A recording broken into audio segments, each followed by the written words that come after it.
Many years ago, when I was in school and college, my father bought me a cassette player. For people who don't know what a cassette player is, it used to be a player and there used to be a magnetic tape-based cassette, which we used to play. I mean, music used to be encoded into that magnetic tape and we used to play it. The cassette player used to play music. Now, what we used to do back then was we would go to a shop and then we would buy individual cassettes that would have music in it. So there would be an album in which there would be about, depending upon what the album is, about 5 to 8 songs.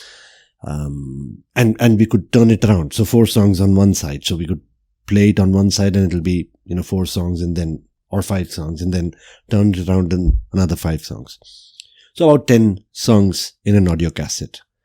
And then, and one of my regular complaints was that there is no album that really has many good songs. So every album would come with 1 or 2 good songs and the rest of the songs would be boring. Whether I buy a original motion picture soundtrack or whether I buy a album released by a band or whatever. Usually I would end up liking 1 or 2 songs and, I would still have to pay for the entire album, which is not something that I like. Now, locally in some places in India, there was these music shops that started doing assorted songs. They would basically, and it would be a cassette to cassette recording and they would sell it as an album. Technically, it's not really an album. I'm not sure whether it's piracy or what have you. But the point is they started selling some assorted songs. But even those were according to their preferences. And even those, they were slightly better than the regular albums because the popular songs would all be there. But you don't like all the popular songs either. But then slowly, the time changed. And today, we have Apple Music, we have Spotify, we have so many different music services that give us the flexibility to buy a subscription, right? And then I can listen to whatever song I want to. I can build a playlist, and that's not piracy. Technology has changed, right? But this is not a sudden change. And the audio cassettes were also not the first in their line of evolution. Before audio cassettes, we had vinyl records, which were very delicate and very difficult to maintain and full of impurities. But I know a whole class of people who still enjoy vinyl records, who still enjoy the impurities in the music that was recorded in its original form. But after vinyl records, there were audio cassettes, and then there was compact discs or CDs, and then we had DVDs and, and so on and so forth. And ultimately it evolved into MP3. And then a new revolution started of piracy, where there was peer-to-peer music. There was Napster and various other peer-to-peer download services, which were not all legal. And there was a huge, piracy revolution where people just downloaded whatever they want to or uploaded whatever they want to. And slowly, and the way that the industry reacted is they tried to control the piracy. And that's when the genius of Steve Jobs, he invented the idea that, I'm going to upload the music, I'm going to buy the licenses for that music, and I'm going to sell each song individually, and I'm going to start a subscription model. And slowly the industry was taken by storm, and everybody started giving this subscription service. We have various companies providing a subscription service for music, for movies, for all kinds of entertainment, and not just entertainment. The subscription model has actually become quite popular in all kinds of businesses. So the industry is evolving, right? Technology is changing the way we do business, right? Earlier, when computers were invented and we started using, and we came up with the idea of being able to use computers for business. We used to go to these technical people who used to work with computers, and we used to tell them, I would like the computer to do accounts for me, right? So what we were really doing was we were digitizing our menial activities, our manual physical activities, and we were converting them into electronic format primarily. And that was the job of IT back then. But slowly what happened is technology advanced in such a way that we started thinking of business from a technology standpoint. What that means is, how can we change the way we do business and leverage this technology? Instead of asking the technology to adjust to the business parameters and business models, we started changing the business models to leverage the new technology. So, for example, the music example that I was giving you, MP3 is a format which was a technological development. We started listening to music in the MP3 format on computers, and then slowly devices were invented that could use this MP3 format to generate, and we could use them to listen to music, which essentially paved the path towards the subscription model of music. I mean, what I'm trying to say is, if the electronic format would not have been there, that could be downloaded, uploaded over the internet, it would not have, we would still be using audio cassettes. And so when technology changes, when there is technological advancement, it paves the way for business model changes as well. So today, technology is literally revolutionizing the way we do business. And everything is smart now. It started with a smartphone. And we used to call it smartphone primarily because it was internet connected. But the meaning of everything smart is also changing. If it is connected to the internet, it is no longer smart, right? It has to do more than just be connected to the internet. It has to provide us capabilities that could ease our life. So voice commands, for example. Now I can tell my mobile phone that search the internet for XYZ, or find me the nearest restaurant where I can go and have lunch, or where can I stay for the night, and so on and so forth. I can talk to my phone instead of having to use an interface that is clunky like a keyboard or what have you. It's become smarter. It can automatically go and search, and with the advent of large language models like OpenAI and ChatGPT, they are making devices even more smarter, right? And this is still quite advanced. I'm thinking 10 years ago, I used to have a music app on my Windows mobile phone. At that time, I used to use a Windows mobile phone. Actually, not 10 years ago. It's 15, 20 years ago. I used to use a Windows phone, which was a smartphone. Well, smart enough. And there's an app on that. There's a music app. And personally, I've found that music app to be the best so far from an intelligence standpoint. I would play some music, and it would understand what kind of a mood I am in, what kind of songs I would like to listen to. And then it would continue to play other songs which are of that mood. So I would, get an opportunity to listen to a lot of new music that I've never heard before, which I can add to a list. And then, and then the list becomes smarter and smarter. The app becomes smarter and smarter, and it understands better and better what kind of music I'm listening to. And today we have other apps that do that, but not as well as that app. I don't even remember the name of that app anymore. So my point is, things are becoming smarter, and just being connected to the internet is no longer a definition of smart anything, and everything is becoming smarter. I also remember about 15, 20 years ago reading an article about a man who had designed a smart home using Visual Basic, and he was using antiquated technology like pressure sensors under the floorboard, right? And biometrics at the door. So when he enters, he uses a fingerprint to essentially identify himself, and the door opens up. And the thermostat kicks in depending upon his preferences in the room that he's moving into. And he would have pressure sensors under the floorboards. So basically the computer system would track where he's walking in the house. That way it would know the location of that person. And it would do that for all the family members. By biometrics, they identify the person, and then the pressure sensors under the floorboard ensure that they know the location of each person, and environmental factors like the thermostat or the air conditioning would automatically kick in based on the preferences of that particular person, and so on and so forth.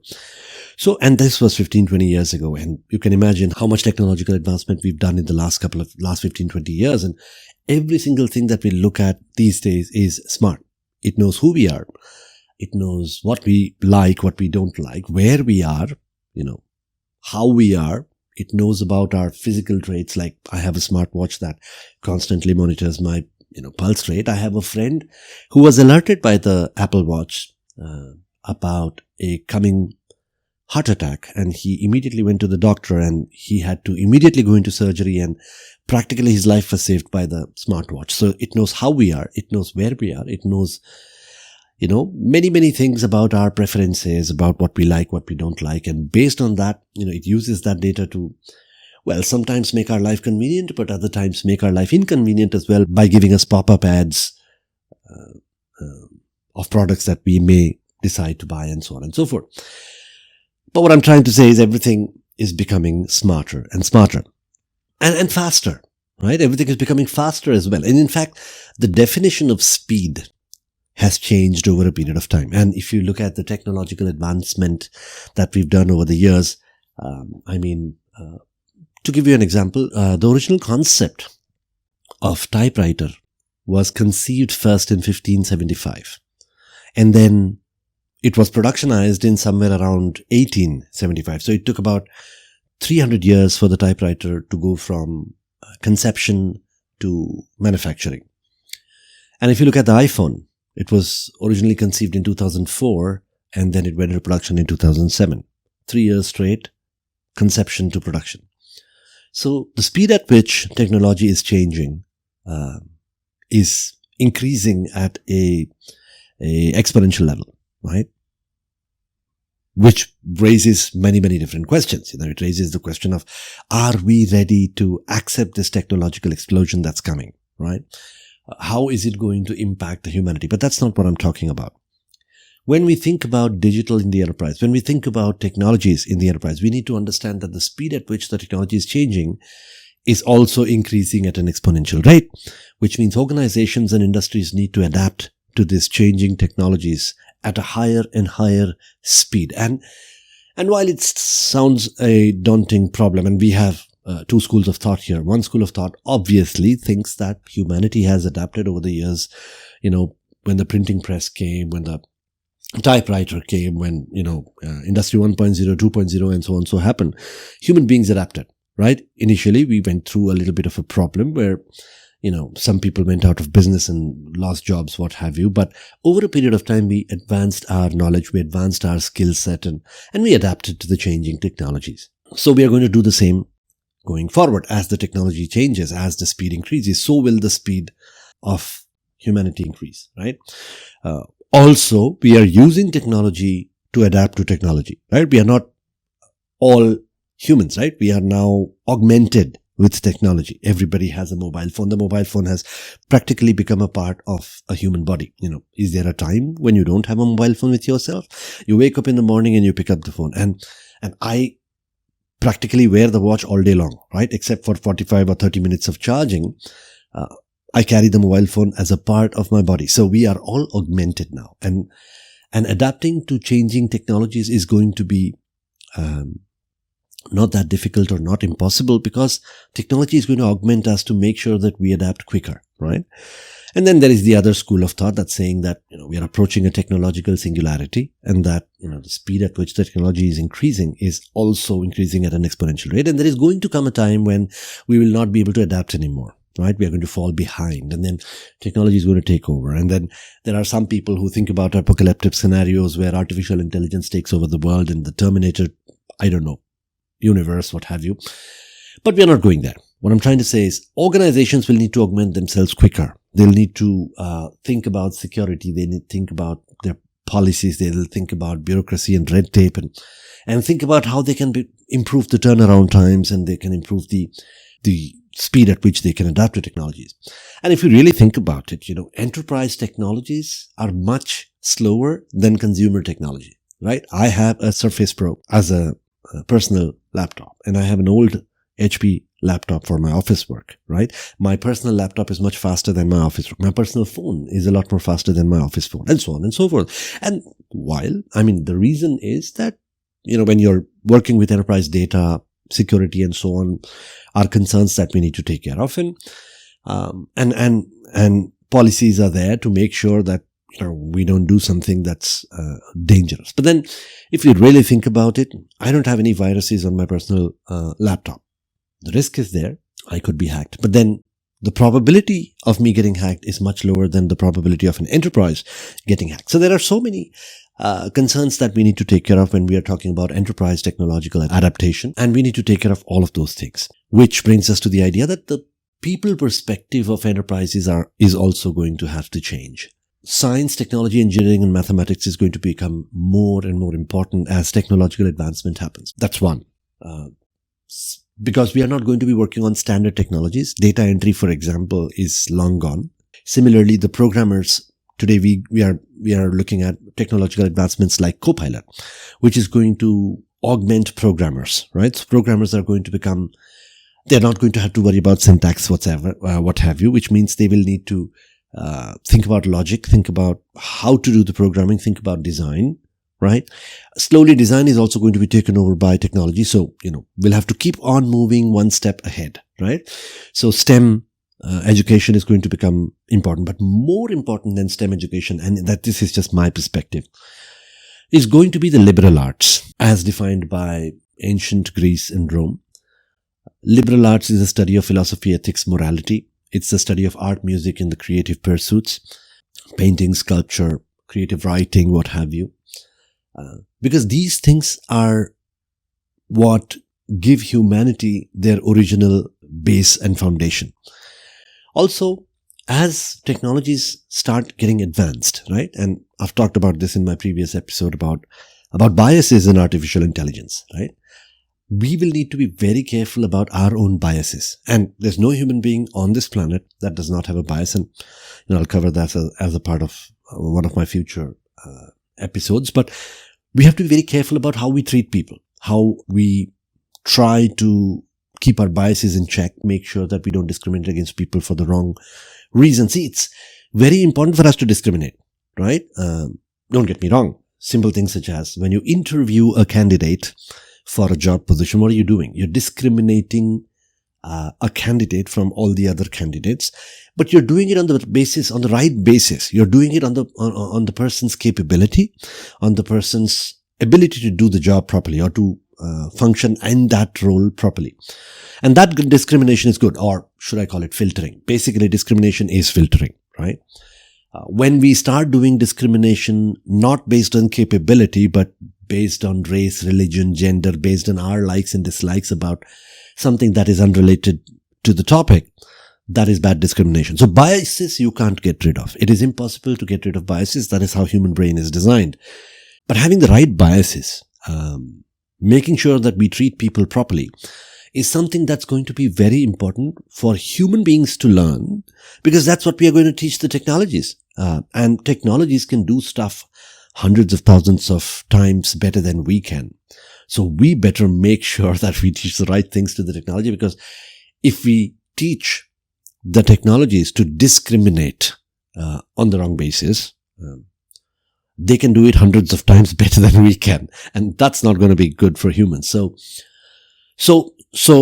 the people perspective is going to change. We are going to have to focus more. We are going to have to focus more on philosophy, ethics, morality, on things that make human life better, more creative. So I know I always sort of get distracted a little bit. What I'll try to do is continue on this topic in the next episode and see how I can bring it together with enterprise architecture and attach it to the way we do business and how we can change the way we do business. But I hope you like the episode. If you do, please let me know. If you don't like what I'm talking about, if you think it's all hogwash, let me know as well. Share the podcast on social media, WhatsApp, what have you. But most importantly, this is not a podcast, it's a community. Come join the community, collaborate, learn, talk, guide others, but most importantly, have fun.